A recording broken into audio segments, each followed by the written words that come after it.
आए इस वीडियो में फिजिक्स का एक बहुत ही महत्वपूर्ण टॉपिक जो विद्यार्थी के जीवन में हमेशा कंफ्यूजन डाले हुए रहता है, उस तरह के प्रश्न को एक बेहतरीन तरीका से समझने का प्रयास करेंगे। कई बार आपके बोर्ड एग्जाम में पूछ लिया जाता है कि 1 एम्पियर को परिभाषित कीजिए, 1 वोल्ट को परिभाषित कीजिए, 1 ओम को परिभाषित कीजिए। तो इस तरह के क्वेश्चन में विद्यार्थी हमेशा कंफ्यूजन में रहता है कि इसका भाई डेफिनेशन देंगे तो देंगे किस तरह से। तो आइए ना, इस वीडियो के अंदर में हम आपको एक बेहतरीन तरीका समझाने का प्रयास करेंगे कि आखिरकार इस तरह का क्वेश्चन आपके बोर्ड एग्जाम में आ जाए तो उसका जवाब आप लोग किस तरह से दीजिएगा। तो चलिए दोस्तों, वीडियो को शुरुआत करते हैं। तो वीडियो की शुरुआत में आइए अब हम लोग पहला क्वेश्चन लेते हैं। 1 एम्पियर को परिभाषित कीजिए। आपके जीवन में आपके बोर्ड एग्जाम के पेपर में आ जाए कि 1 एम्पियर को परिभाषित कीजिए, यानी कि 1 एम्पियर का परिभाषा देना है आपको, तो उस स्थिति में क्या सोचिएगा आप? सबसे पहले सोचेंगे आखिरकार एम्पियर ये किसका ऐसा मात्रक होता है? तो विद्युत धारा का। और विद्युत धारा का सूचित करते हैं आई से। आई बराबर क्या होता है बाबू? यहाँ पे थोड़ा जो है खाली स्थान नहीं है, तो कहीं हम मान के चलिए यहीं पे समझाने की कोशिश करते हैं, खाली स्थान तो है नहीं। आई बराबर क्यू बटा टी, यही ना? बात को समझिए। आखिरकार 1 एम्पियर को परिभाषा आपको किस रूप में दे रहा है, कैसे दे रहा है, ये हम आपको एक बेहतरीन तरीका से समझाने की कोशिश कर रहे हैं। तो देखिए बाबू, एम्पियर होता है विद्युत धारा का ऐसा यूनिट। विद्युत धारा का ऐसा यूनिट क्या होता है? एम्पियर ही होता है। और विद्युत धारा को डिनोट करते हैं आई से। आई बराबर क्या होता है बाबू? Q by T. क्यू का मतलब आवेश और टी का मतलब समय। अब भाई आप ही सोचिए बाबू, यहाँ पे 1 एम्पियर कैसे आएगा? तो यहाँ पे अगर मान के चलिए 5 कूलम है और 5 समय भी रहेगा, 5 सेकंड भी रहेगा, यानी कि जितना समान रहेगा, समान रहने के बाद ही ना कटेगा, कट के 1 आएगा। अब यहाँ पे लीजिएगा 2, यहाँ पे लीजिएगा 4, तो क्या कभी भी कट के 1 आएगा? तो 2 लीजिएगा, 4 लीजिएगा तो 1/2 आ जाएगा। आप ही सोचिए, किसी भी राशि के अंदर में अगर आप समान राशि को प्राप्त करना चाहते हैं, किसी भी राशि के अंदर में आप 1 चाहते हैं, किसी भी फिजिकल क्वांटिटी का वैल्यू, फिजिकल क्वांटिटी का मतलब क्या हुआ? भौतिक राशि। फिजिक्स के अंदर में जितने भी राशि को पढ़ रहे हैं उसको क्या कहते हैं हम लोग बाबू? भौतिक राशि कहते हैं। तो चाहे विद्युत धारा हो गया, चाहे विभव हो गया, विभवांतर हो गया, चाहे आवेश हो गया, कोई भी फिजिक्स के अंदर में पढ़ रहे हैं वो क्या है? भौतिक राशि है। तो किसी भी फिजिकल क्वांटिटी का वैल्यू अगर आप 1 चाहते हैं तो फिजिकल क्वांटिटी का वैल्यू 1 आएगा। तो आएगा कैसे बाबू? यहाँ पर भी जो सेम रहेगा, यहाँ पर भी जो राशि रहेगा, यहाँ पर भी वही रहेगा, उसी तरह का राशि रहेगा, तब कट के क्या आएगा? 1 आएगा। यानी कि आवेश का मान 5 है तो सेकंड भी 5 रहना चाहिए, तो तब ना 5-5 को क्या हो जाएगा? कट के 1 आएगा। कट के हमको 1 आना चाहिए। तो कट के 1 आएगा तो आएगा कैसे? अंश और हर में सेम राशि रहेगा, तब ना कट के 1 आएगा। 5 रहेगा, यहाँ पर भी 5 रहेगा, यहाँ पर भी 6 रहेगा, यहाँ पर भी 6 रहेगा, यहाँ पर भी। अब आइए, जब यहाँ से आप समझ गए हो कि 1 कैसे आता है, तो उसी लैंग्वेज को आप परिभाषा में कन्वर्ट कीजिए। तो ये विद्युत धारा भाई बहेगा तो बहेगा कैसे? ये कहीं न कहीं विद्युत परिपथ के ही अंदर ही ना बहेगा। विद्युत परिपथ का, अब विद्युत परिपथ चाहे तार हो गया, चाहे सुचालक धातु हो गया। विद्युत परिपथ का मतलब क्या हो? जिससे होकर विद्युत धारा का प्रवाह हो। तो विद्युत किससे होकर प्रवाह होता है बाबू? तार से ही होकर ना प्रवाह होता है, या हम ही लोग के शरीर से, या कोई भी सुचालक धातु हो जिससे होकर विद्युत धारा का प्रवाह होता है, उसी के माध्यम से ना होता है। तो जब किसी विद्युत परिपथ से इसको डेफिनेशन किस रूप में देंगे? जब मान के चलिए यहाँ पे जिस अनुसार से हम परिभाषा आपको लिखाए हैं, अगर वो परिभाषा आपको ध्यान में न रहे, तब उस स्थिति में उस आप क्वेश्चन को तो छोड़ के आना नहीं है, क्योंकि क्वेश्चन को जब ये छोड़ के आएगा तो उस स्थिति में क्या होगा? आपका मार्क कम आएगा। आपके अंदर में जब समझदारी आएगी, आप किसी बात को जब समझने लगिएगा, तो उस स्थिति में आप समझे हुए बात को वहाँ पे लिख के आइएगा, और समझे हुए बात को लिख के आइएगा तो उस स्थिति में आपको और बेहतर अंक मिलेगा। तो क्या कहेंगे बाबू, इसका परिभाषा किस रूप में देंगे? जब किसी विद्युत परिपथ से समान आवेश समान समय में प्रभावित होती है, जब किसी विद्युत परिपथ में समान आवेश समान समय में प्रवाहित होती है, तो उसे ही हम लोग क्या कहते हैं? 1 एम्पियर कहते हैं। जब आपको याद नहीं रहेगा तब उस दिन ये परिभाषा जरूर दीजिएगा। अगर याद हो जाए तो उस दिन में जो याद है वही वाला परिभाषा दीजिएगा। देखिए आपके एनसीईआरटी बुक में किस रूप में दिया है? कह रहा है जब किसी विद्युत परिपथ से 1 कूलम का आवेश, जब किसी विद्युत परिपथ से 1 कूलम का आवेश 1 सेकंड में प्रवाहित होती है, जब किसी विद्युत परिपथ से 1 कूलम का आवेश का प्रवाह 1 सेकंड में होती है, जब किसी विद्युत परिपथ से 1 कूलम का आवेश का प्रवाह 1 सेकंड में होती है, तो उसे ही हम लोग क्या कहेंगे बाबू? 1 एम्पियर कहेंगे। आप ही सोचिए ना, 1 कूलम का आवेश यहाँ पे लिए, 1 सेकंड भी लिए, 1-1 कट के 1 एम्पियर आएगा ना। बात को समझिए ना। 1 एम्पियर को परिभाषित कीजिए, तो यहाँ पे दूसरे रूप में किस तरह से लिख सकते हैं? जब किसी विद्युत परिपथ से 5 कूलम का आवेश 5 सेकंड में प्रभावित होती है, तो उसे ही हम लोग क्या कहेंगे? 1 एम्पियर कहेंगे। जरूरी है कि 1 कूलम का आवेश का प्रवाह 1 सेकंड में होता है, तभी 1 एम्पियर आएगा। 1 कूलम का आवेश का प्रवाह 1 सेकंड में होगा तो वो जरूर है 1 एम्पियर की विद्युत धारा प्रवाहित होगा ही। और इस भाषा को इस तरह से भी लिख सकते हैं, जब किसी विद्युत परिपथ में 5 कूलम का आवेश 5 सेकंड में प्रवाहित होती है, क्योंकि समान आवेश रहे, समान परिमाण है, तो उस स्थिति में कट के 1 ही रहेगा। बात को समझिए, हम आपको क्या समझाने की कोशिश कर रहे हैं। इस तरह से लिख लीजिएगा, जब किसी विद्युत परिपथ से 1 कूलम का आवेश का प्रवाह 1 सेकंड में हो तो उसे ही हम लोग क्या कहेंगे, 1 एम्पियर कहेंगे। अब फिर क्या करेंगे बाबू, फिर यहाँ पे देखिए इतना बात लिख देने के बाद यानी तो दूसरे रूप में किस तरह से लिखे हैं, किसी विद्युत परिपथ में प्रति सेकंड 1 कूलम आवेश के प्रवाह होने की दर को ही हम लोग क्या कहेंगे, 1 एम्पियर कहेंगे। किसी विद्युत परिपथ पे प्रति सेकंड, किसी विद्युत परिपथ में प्रति सेकंड 1 कूलम आवेश प्रवाह होने की दर को ही हम लोग क्या कहेंगे, 1 एम्पियर कहते हैं। आवेश प्रवाह की दर को हम लोग क्या कहते हैं, विद्युत धारा। विद्युत धारा का ऐसा यूनिट क्या होता है, तो एम्पियर ही होता है। बात को समझिए, विद्युत धारा का ऐसा यूनिट एम्पियर होता है। किसी विद्युत परिपथ में प्रति सेकंड 1 कूलम आवेश प्रवाह होने की दर को हम लोग 1 एम्पियर कहेंगे। यानी तो ये परिभाषा लिखिए, यानी तो ये परिभाषा लिखिए, दोनों में किसी एक को लिखिए। फेयर में तो आपको होना चाहिए दोनों, तब ना दोनों में प्रैक्टिस कीजिएगा। एग्जाम में लिखिएगा किसी एक को, यानी तो दो, समय बच रहा है तो दो को भी लिख सकते हैं। देखिए यहाँ पे I बराबर Q बटा T, तो लिखेंगे जब Q बराबर 1 कूलम और T बराबर 1 सेकेंड, इस तरह से ना, Q बराबर 1 कूलम और T बराबर 1 सेकेंड। तब क्या करेंगे बाबू, हमारे पास यहाँ पे जो है जगह नहीं ना है, इतना परिभाषा लिखने के बाद ये इसके नीचे में ये लिखना जरूरी है। इतना बात लिख लिए, तब क्या करेंगे, I बराबर क्या करेंगे 1 बटा 1, क्योंकि आवेश लिए है 1 तो 1, और देखिए यहाँ पे टाइम लिए है 1 सेकेंड, तो टाइम की जगह पर 1 सेकेंड लगेगी। तो ये कट के आ जाएगा क्या, ये कट के आ जाएगा एक ही ना, क्योंकि समान है तो उसी में कट के एक आएगा। तो विद्युत धारा का ऐसा यूनिट क्या हो जाएगा, एम्पियर। तो कितना एम्पियर हो जाएगा, तो 1 एम्पियर बराबर डायरेक्टली लिख सकते हैं 1 एम्पियर, क्योंकि एम्पियर को किससे डिनोट करते हैं, ए से। आई का मतलब विद्युत धारा, विद्युत धारा का ऐसा मतलब एम्पियर। इतना बात लिखेंगे। आई बराबर Q बटा T, T बराबर 1 सेकेंड, समान है, कट के आएगा एक। आई का मतलब विद्युत धारा, विद्युत धारा कैसा मात्रक होता है, एम्पियर, तो कट के आ जाएगा एक, तो 1 एम्पियर की विद्युत धारा होगी, यही ना। इस तरह से इतना बात को लिखेंगे तो आपका हो जाएगा 1 एम्पियर की परिभाषा ना। इतना बात को लिखना जरूरी है। अब आइए 1 वोल्ट को किस तरह से परिभाषित करना है, इसको भी हम आपको समझाने की कोशिश करते हैं। एक बार किसी भी बात को आप जब बेहतर तरीका से समझ जाइएगा तो आपको परिभाषा देने में कहीं पर भी दिक्कतें नहीं आएगी, बस आपको बात को समझना है। देखिए तो V बराबर क्या होता है, V बराबर होता है W बटा Q। V बराबर क्या होता है, W बटा Q।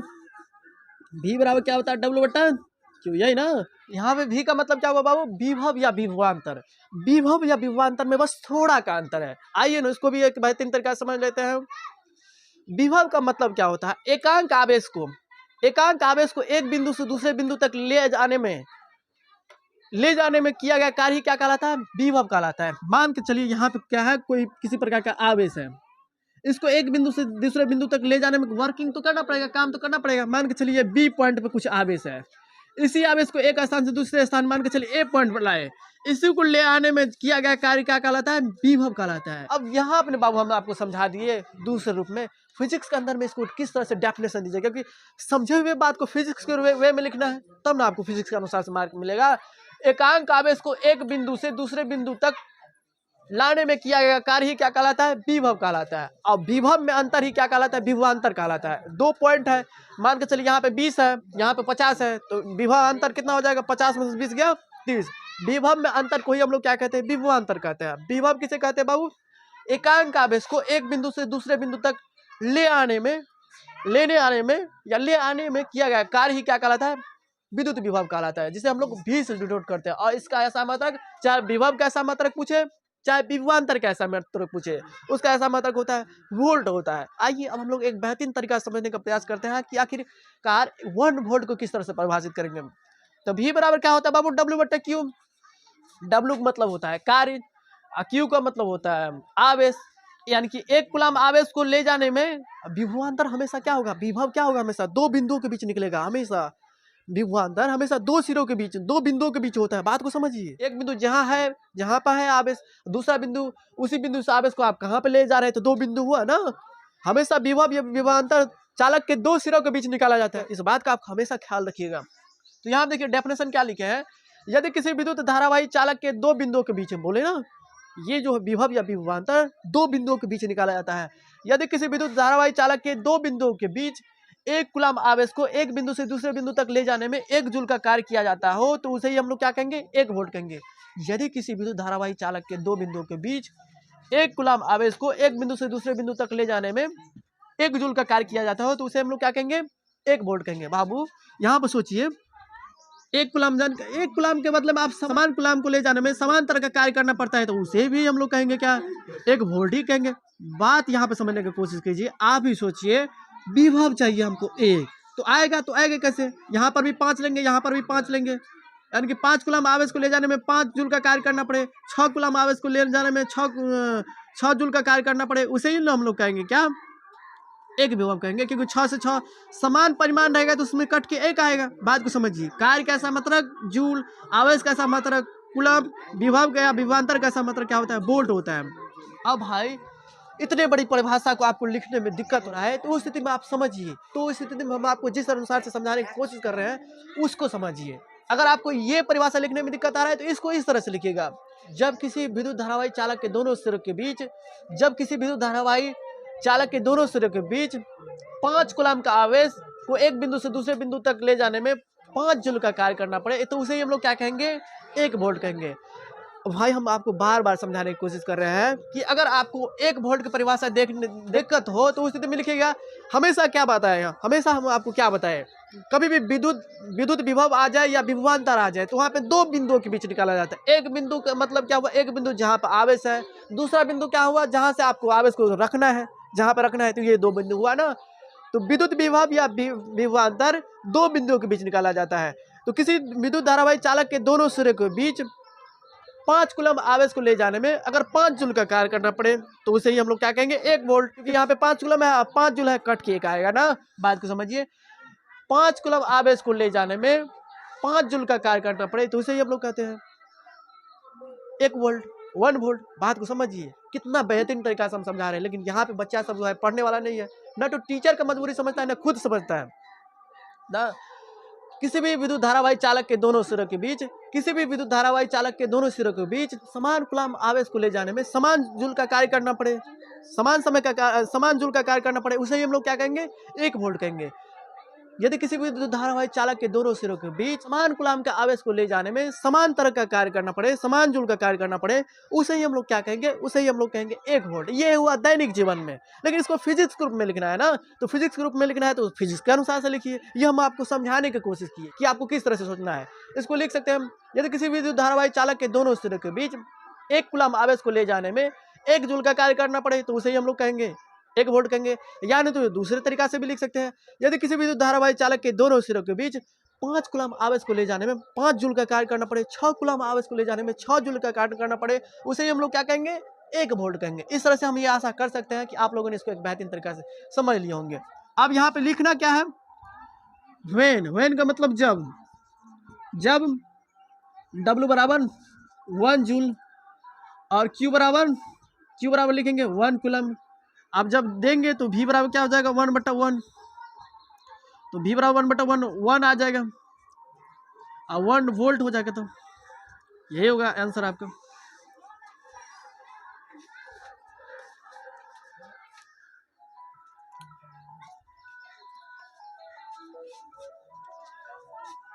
V बराबर W/Q, जब W का मान 1 जूल लिए, W का मतलब कार्य कैसा मतलब जूल है ना, और Q का मान लिए क्या, Q का मान लिए 1 कूलम, और 1/1 की जगह, क्योंकि W की जगह 1 रखेंगे, Q की जगह पे भी 1 रखेंगे, 1/1 कट गया। अब विभव या विभवांतर कैसा मतलब क्या होता है, वोल्ट इन होता है, तो V बराबर क्या हो गया, 1 वोल्ट। यही हो गया इसका पूरा फुल डिस्कशन ना। 1 वोल्ट को किस रूप में परिभाषित करना है, आप देखिए 1 ओम को परिभाषित करना है। बात को समझिए, अब आइए इसी अनुसार से 1 ओम को किस तरह से परिभाषित करना है इसको भी समझने का प्रयास करते हैं। देखिए ओम का मतलब हुआ, ये किसका ऐसा यूनिट है, तो प्रतिरोध का फॉर्मूला होता है R बराबर क्या होता है बाबू, V/I, R बराबर V/I। अब यहाँ पर भी हमको ध्यान में रखना है, यहाँ पर भी 5 लेंगे तो यहाँ पर भी 5, यहाँ पर भी 1 लेंगे तो यहाँ पर भी 1, तब ने कट खुट करके 1 आएगा। बात को समझिए, देखिए यहाँ पे 1 ओम का परिभाषा हम लोगों ने किस तरह से दिया है, यदि किसी चालक के दोनों सिरों के बीच यहाँ पे क्यों कहना पड़ रहा है, क्योंकि विभवांतर है, विभवांतर या विभव किसी चालक के दोनों सिरों के बीच निकाला जाता है। बात को समझिए, बार बार हम आपको कह रहे हैं 1 ओम को किस तरह से परिभाषित करना है, यदि किसी चालक के दोनों सिरों के बीच एक विभवांतर से 1 एम्पीयर की विद्युत धारा प्रवाहित हो, यदि किसी चालक के दोनों सिरों के बीच 1 वोल्ट से होकर 1 विभवांतर से होकर 1 एम्पीयर की विद्युत धारा बहे, तो उसे हम लोग क्या कहेंगे, तो उसे हम लोग क्या कहेंगे, 1 ओम कहेंगे, क्योंकि विभव या विभवांतर चालक के 2 सिरों के बीच निकाला जाता है। तो जब किसी चालक के 2 सिरों के बीच एक विभवांतर से